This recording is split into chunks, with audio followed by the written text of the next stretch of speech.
Hello यार, स्वागत है आप सभी का मेरे यूट्यूब चैनल स्कूल ट्यूशन गुरुजी में। बच्चों, हम कर रहे थे आपका चैप्टर, ये अध्याय कार्बन एंड इट्स कंपाउंड, यानी कार्बन और उसके यौगिक। और आज हम इसे नए चैप्टर को शुरू कर रहे हैं आपके, जैसा कि हर बार करते हैं, कॉन्सेप्ट मैप से। तो चलिए बच्चों, बिना टाइम वेस्ट के शुरू करते हैं अपने कॉन्सेप्ट मैप को। तो बच्चों, जब हम कार्बन के बारे में देखेंगे तो कार्बन क्या है? एटॉमिक नंबर 6 यानी परमाणु संख्या 6, संयोजी इलेक्ट्रॉनों की संख्या, वैलेंस इलेक्ट्रॉनों की संख्या 4, इलेक्ट्रॉनिक विन्यास और कॉन्फ़िगरेशन हो गया 2 4। अब जब बेसिक चीज़ की बात करें तो जो कंपाउंड बनाता है, ये यौगिक बनाता है बच्चों, ये हाइड्रोकार्बन के बनाता है। ठीक है। अब ये सैचुरेटेड हो सकते हैं अल्केन के तौर पे, अनसैचुरेटेड हो सकते हैं, यानी डबल और ट्रिपल बॉन्ड के हो सकते हैं अल्कीन और अल्काइन के तौर पे बच्चों।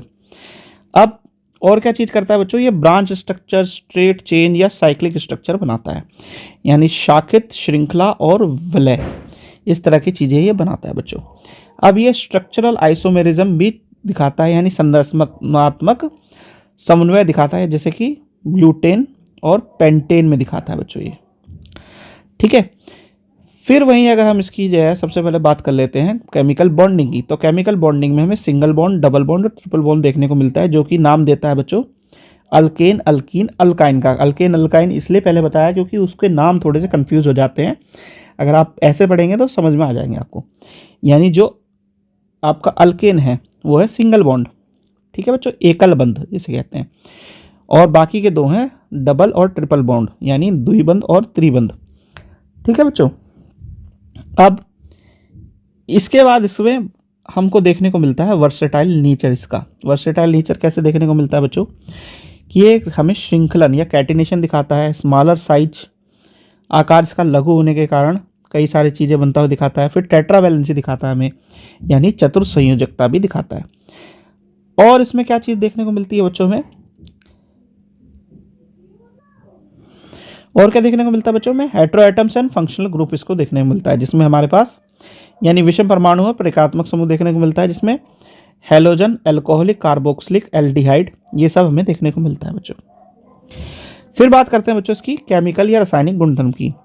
तो इसमें कंबशन, ऑक्सीडेशन, हाइड्रोजनेशन, सब्स्टिट्यूशन, ये सारे के सारे रिएक्शन हमें देखने को मिलता है, जिसमें हमें क्या देखने को मिलता है? कई सारे एप्लीकेशंस में इसे इस्तेमाल करने को हमें मौका मिलता है बच्चों।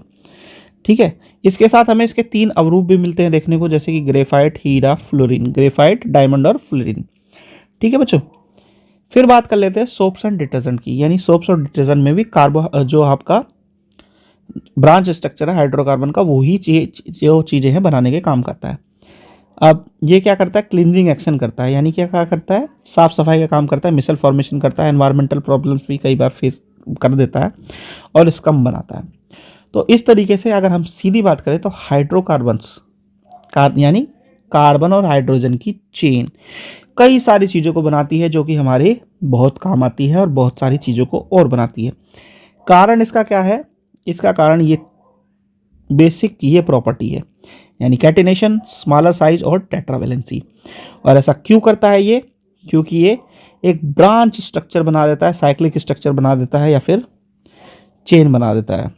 ठीक है बच्चों, ऐसा इसलिए होता है। तो बच्चों, कॉन्सेप्ट मैप में इतना ही। नेक्स्ट वीडियो में हम करेंगे इसका इंट्रोडक्टरी पार्ट। आशा करता हूँ आपको वीडियो अच्छी लगी होगी। Thank you.